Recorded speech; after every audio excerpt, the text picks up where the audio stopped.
all of you, and welcome to one more lecture of perspectives. I will not take more time of the lecture because already there has been some issues. So just quickly wrapped up. The speaker for today is Professor Jyotirmaya Sharma. He will be delivering his lecture on the topic of genealogy of Hindu identity. And this lecture will be chaired by Dr. C. Prakash. So I'll just invite him to further introduce the speaker. Please welcome. Thank you, Dr. Sharma, for coming here. I'm particularly pleased to welcome him because I met him only last week for the first time, but I've been reading him for almost since 1992 when I was in college. So he's somebody who has influenced my thoughts a lot, and we have already circulated his we've already circulated his academic achievements, so I don't need to introduce about them to you. He's a very prolific writer with a sensitive bent of intellectual imagination, which talks more about a secular India, which you must have already gauged by the kind of books which he has written. And in particular in today's context, I guess that his brief take on what he calls a brief genealogy of Hindu identity, we will be richer by the time when we leave this place. Thank you so much for coming once again, and I am extremely delighted. As I just shared, I have been reading you from my college days. The first time I am reading you. Thank you so much.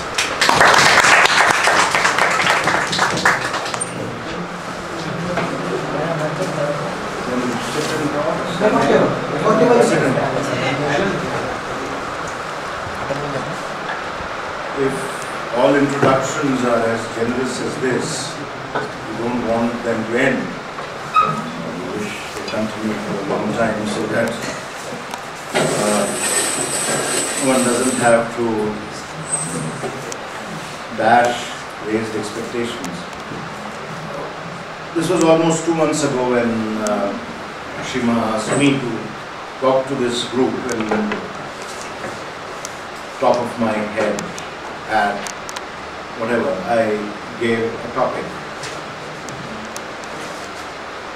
And then when the lecture was drawing nearer, I began thinking of what I'll say to you. And that's the problematic bit, always the problematic bit. So what I'll do in terms of constructing this genealogy is to simply take you through what I went through in terms of writing this genealogy. It's an exercise I started sometime in the 2000s, and I've inflicted 3 volumes on humanity already.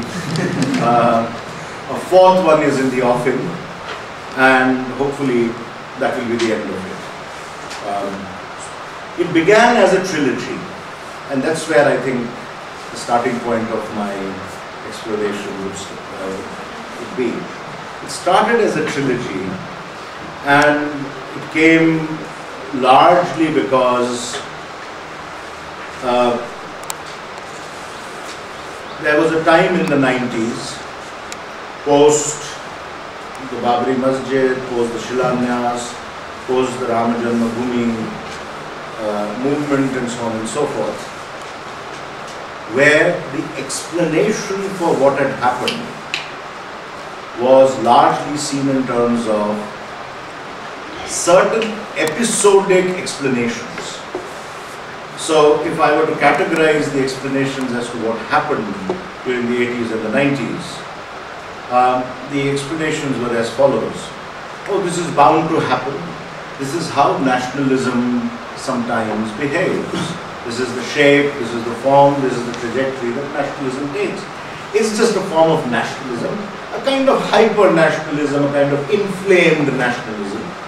And when identities become impatient, this is how they manifest themselves. This was one sort of explanation. Another sort of set of explanations were, it's a bolt from the blue, happens, and it happens as accidents happen. Life is full of contingencies, life is full of things that one hasn't calculated, and at the end of the day, these things happen. A third set of considerations was, we are a post-colonial society. We've gone through a very difficult transition from period of colonialism to independence and so on and so forth.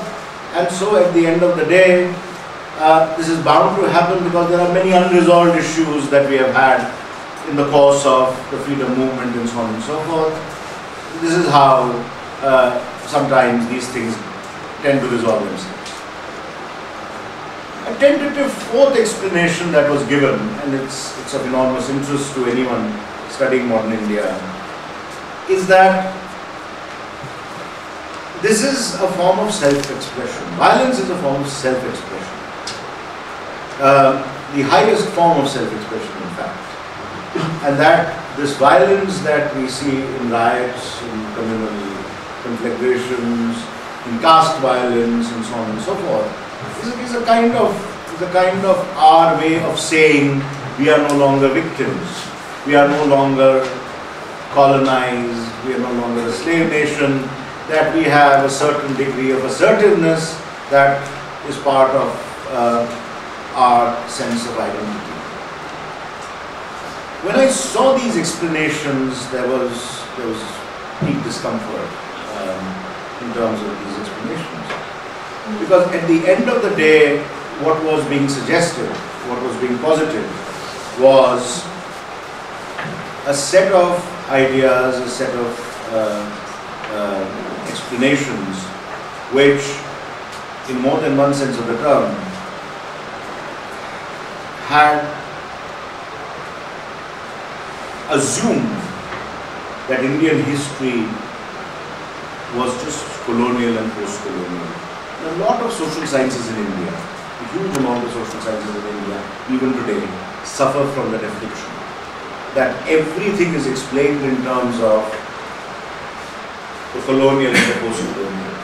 Part of the reason is that we don't know much about the pre-colonial, except from Ramanand Sagar and V.R. Chopra's serials, or Amar Chitra Katha, or what our silly, semi-literate, idiotic politicians tell us. I'm teaching a course in Indian political thought at the moment in university, and when I teach ancient India, my students, not because I'm a bad teacher, I think I'm a fairly okay teacher, not great, okay, they sit there like this, that's the expression. To say to them that this entity called the Rig Veda has 63 instances where the word dharma is mentioned, none of which either mean religion, morality, ethics, in any sense of the term. Neither symbolic nor abstract, no sense of the term does it mean religion or morality or ethics. It means something else. Or that those guys in that period, the classical and the pre-classical period, were very comfortable talking about their bodies, sexuality, talking about violence, killing. A little blood on the floor didn't sort of get them into knots in any sense of the term. This amnesia about the past, in a certain sense, spilled over into the way we understand contemporary India. And part of the reason for that was, in a certain sense, this fascinating entity called the 19th century. 19th century India, to my mind, is probably the most fascinating period of Indian history. I mean, if you ask me in a philosophical or theoretical sense, we still, in terms of the constellation of ideas that we have, we're still in the 19th century. Not in terms of a pejorative, not in a pejorative sense, not in terms of, saying somebody you're regressive. But the constellation of ideas in the 19th century inaugurated in a way, we're still living in the 19th century. It's the 21st century, but we're still part of that mental makeup of the 19th century. And in a certain sense, this whole set of explanations for what happened in the 80s and the 90s, in ways more than one left me with a deep amount of discomfort. Is this the explanation? Is this really why all this is happening in the name of religion, in the name of... You all have at some point the advantage of having the word Hindutva. But in the world that I was born and growing up, I had not even heard the word. It was not even part of the public discourse. It seems surprising to you.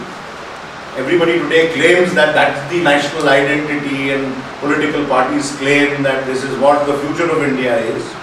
This future of India was still born that a middle class guy coming from a small town in Rajasthan had not heard of the term as part of daily public discourse. Forget the media. There was no television at that point of time. There was only one Doordarshan. It was black and white. Newspapers were there. It wasn't part of the vocabulary. And suddenly you had the guys who were apologists of a kind of Hindu nationalism telling you in the 80s and the 90s that this is the true identity of India. And those opposed to it saying, no, this is a deviation and a departure or a perversion of something more beautiful, more pure called Hinduism. Hinduism doesn't believe in violence. Hinduism doesn't believe in this aggression that one saw on the streets, women being raped, children being killed. It was a new high or low, whatever you want to call it, in the history of representations of violence in this country. My discomfort was at various levels. The first level was that neatly social scientists as well as people in the public realm had divided Indian history into good guys and bad guys. Each other called the other bad and considered themselves as good. So, for the secular historians and social scientists, Gandhi was a good guy, but somebody else, Savarkar or whoever, was a bad guy. And for the Savarkarites, Gandhi was a bad guy, Savarkar was a good guy. And then there was an intermediate set of people. The official state Indian nationalism was unraveling, it was coming apart. So you had women's voices saying, this nationalism that you gave us in 47 is patently a male-centric nationalism. Where are the women? Where are women's voices? The Dalits started saying that where are the Dalit voices? This is an upper caste, Brahminical nationalism. The tribals started saying, where are the Adivasis? This nationalism is not ours. And so on and so forth. And then you had regionalism.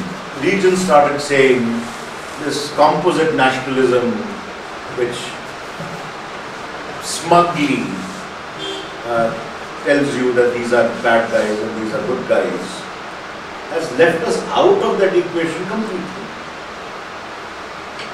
This is the first set of problems. There is this division of nationalist heroes and thinkers into good guys and bad guys. But as a corollary to it, there is also the problem of the unraveling in a certain sense of Indian nationalism, the official state Indian nationalism. That's a very serious development which we need to consider. The The second very, very important subset of this is that you then have in the 80s and the 90s the secularism versus communalism debate. Most of it in a certain sense contentious, but it doesn't take into account the fact that in a way the secularism and communalism debate is merely an extension of the nationalism debate. It is merely an extension of the nationalism debate.